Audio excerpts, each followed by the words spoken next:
One of the great things about being out on Franny's farm is she's got tons of great produce and vegetables, a bunch of butternut squash actually, and so everybody always wants to know what to do with this butternut squash. Oh yeah. It's one of those things, like zucchinis and some other recipes I'll end up showing you. When you garden and you grow things from the earth, it is prolific. It's not like you get one of these, you get 100 of these. So it's so delicious and nutritious because we love squash. You got to find a lot of great things to do with it. So as he's preparing this butternut squash, you want to skin it. And we're gonna roast it because this is not one of those things that you really get in cans at the store either, I don't think.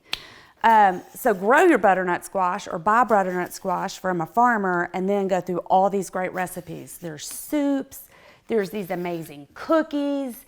There's so many things to do with this amazing vegetable. All right, so where are you peeling here? What's going on? So we're gonna make 2 different squash recipes. As Franny mentioned, she's got some cookies she's gonna make.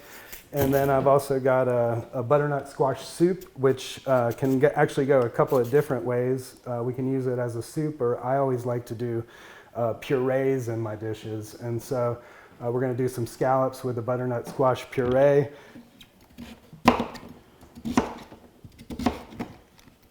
So you just wanna get it into nice little chunks. You don't have to get too fancy with it because you're just roasting it. And in this case, we're gonna mash it up for the cookies.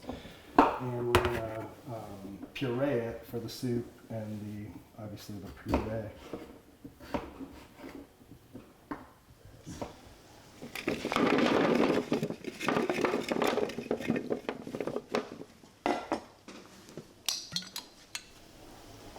Here we've got our cannabis oil.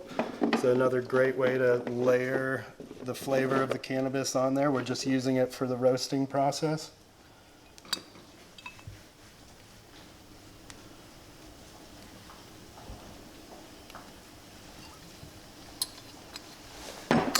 We could now, I like to add a little bit of thyme to this, so you could add any fresh herbs.